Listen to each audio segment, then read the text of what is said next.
আগেও আমি এই ধরনের রেসিপি শেয়ার করেছিলাম, আপনারা অনেক বেশি পছন্দ করেছিলেন। আজ আবার নিয়ে এলাম আরও সহজ আর মজার একটা নাস্তার রেসিপি। ঘরে থাকা অল্প কিছু উপকরণেই তৈরি হবে নরম মজাদার এই খাবার। একবার বানালে বারবার খেতে ইচ্ছে করবে। চলুন তাহলে রেসিপিটা শুরু করা যাক। প্রথমেই একটি বাটির মধ্যে মেজারমেন্ট কাপে মেপে 1 কাপ পরিমাণ সুজি নিয়ে নিয়েছি। এবার এই সুজির মধ্যে দিয়ে দিব 3 টেবিল চামচ পরিমাণ চিনি।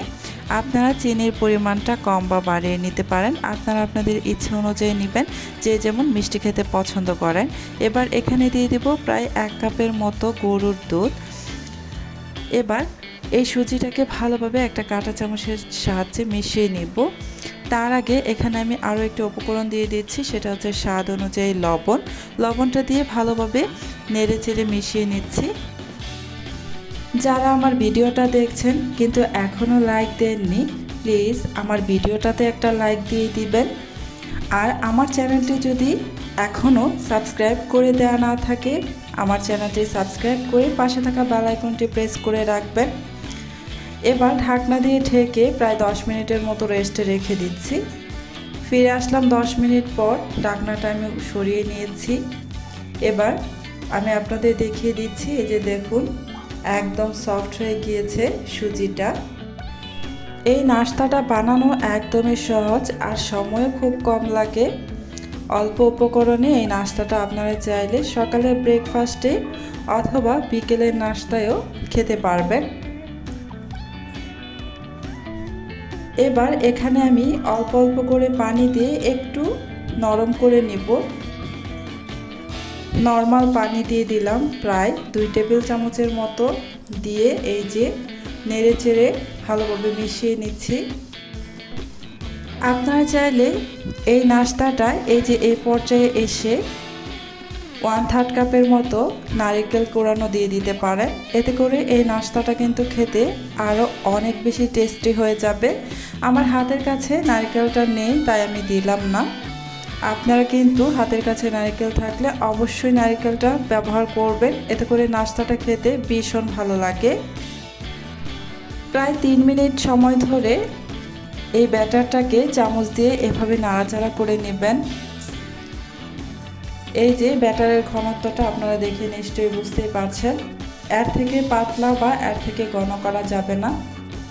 এবার আমি এই নাস্তাগুলো বানিয়ে নেব, সেই জন্য চুলায় চলে এসেছি। চুলায় একটা প্যান বসিয়ে দিয়েছি।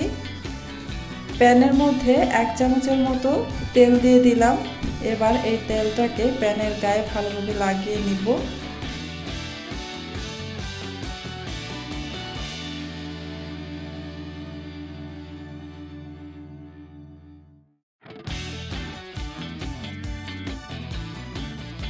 এবার গোল চামচের সাহায্যে 1 চামচ পরিমাণ ব্যাটার এই প্যানের মধ্যে দিয়ে দিব।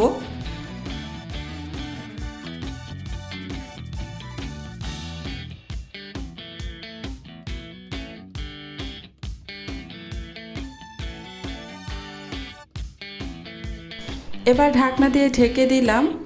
এটা একদম উপর থেকে কাঁচা ভাবটা চলে যাওয়া পর্যন্ত আমি রেখে দিব চুলার উপরে। চুলার আঁচ কিন্তু একদমই মিডিয়াম টু লো আঁচে থাকবে। এই যে উপর থেকেও দেখতেই পেয়েছেন কাঁচা ভাবটা চলে গিয়েছে। এ পর্যায়ে এসে ঢাকনাটা উঠিয়ে নিয়ে উল্টে দিলাম। এখন আমি দুই পাশে এপিট ওপিট করে একটু কালার করে ভেজে নেব। এখন আর ঢাকনা দিয়ে ঢেকে দেওয়ার কোনো প্রয়োজন নেই। সামান্য একটু তেল দিয়ে দিলাম। তেলটা দেওয়ার পর একটু তেল দিয়ে এই যে নাড়াচাড়া করে ভালোভাবে ভেজে নিচ্ছি। এভাবে একটু উপর থেকে চেপে চেপে ভেজে নেবেন।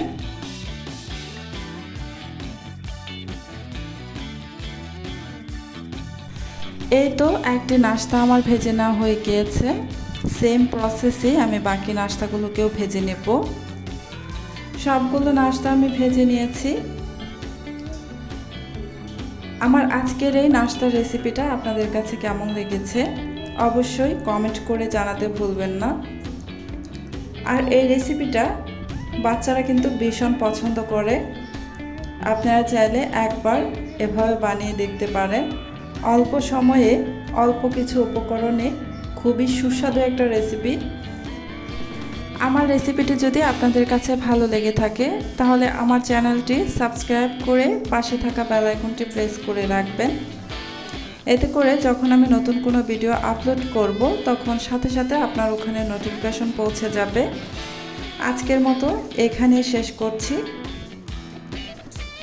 আল্লাহ হাফেজ।